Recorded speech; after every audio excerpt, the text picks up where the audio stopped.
Quand j'ai vu que le journal de Spirou allait faire un spécial sur le Québec, j'étais tout énervé. Tu sais, je pissais à site, pas prendre de chance. Mon cœur battait fort. Finalement, c'était mes problèmes cardiaques qui me jouaient encore un tour. J'ai vite déchanté. Il publiait À l'ombre des Derrick. Je l'avais déjà lu. Fait que c'était parfait pour moi, pas trop de surprises. Mais là, je vois qu'il y a un article d'un certain Franck Legal, l'auteur de Théodore Poussin, une BD pas mal virile. Il a appelé ça l'affaire Lucky Luke. C'est à propos de la première histoire de Lucky Luke, le sosie de Lucky Luke, paru dans la mine d'or de Dick Dagger. Dick. Cette histoire-là est particulière parce que c'est la seule dans laquelle on voit Lucky Luke tuer quelqu'un. On le voit tuer Matt Jim, son sosie. Puis on voit Lucky Luke sortir du saloon triomphant. Mais l'affaire, c'est que qu'est-ce qui nous fait dire que dans le fond, c'est pas Matt Jim, son sosie, qu'on voit sortir du saloon, puis que c'est pas ça serait pas lui qui aurait tué Lucky Luke, puis que ça serait pas lui qu'on suit depuis le début des aventures.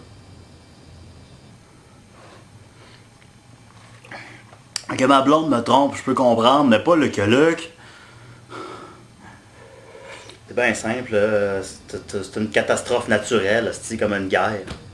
J'ai commencé à peine à croire que Lucky Luke, c'était pas vrai. Puis là, il me sort ça. Tu te rends compte que Lucky Luke, finalement, il a participé à tout dans l'histoire de l'Amérique, tu sais. Puis finalement, c'est quoi? Ça serait pas vraiment lui qui a donné la fessée à Billy the Kid, qui a donné une job à Marcel Dalton, qui a coffré Fil de fer. Sur quoi on peut se fier? Fil de fer. Déjà que mon foie va pas bien, maintenant c'est ma foi qui prend un coup. C'est quoi après ça, tu vas me dire que la religion c'est de la bullshit?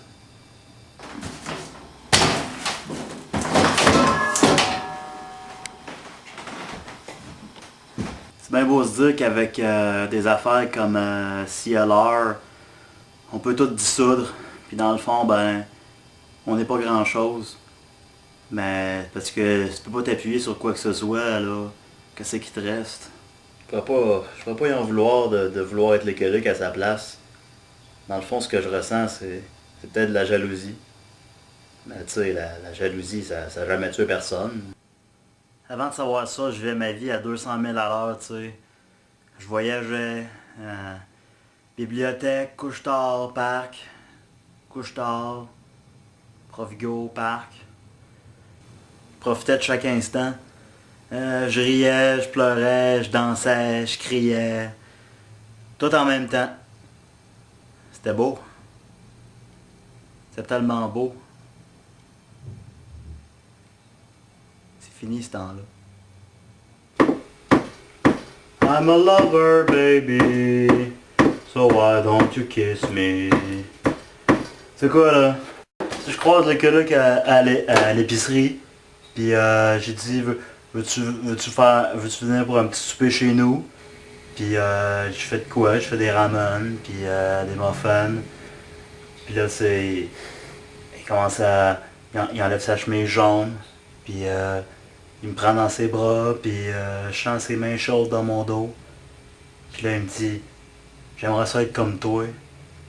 Ben ça veut-tu dire qu'il veut me tuer et prendre ma place? Je le comprendrais.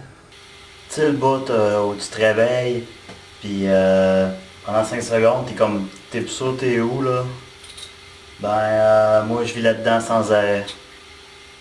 Si j'avais un job là, je rentrais pas travailler. Je me rase plus, je mets des vêtements amples, vraiment vraiment amples.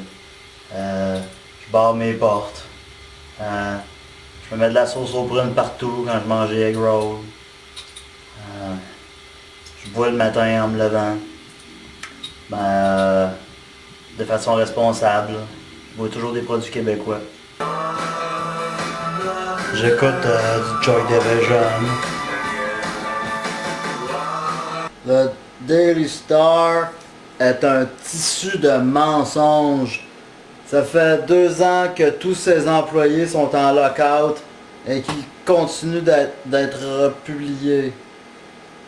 Je fais plus pantoute attention à mes besoins. Je suis rendu sadomaso. J'aimerais ça vivre dans le déni, mais c'est comme t'es caché de la pluie dans un cimetière, hein, tu peux pas.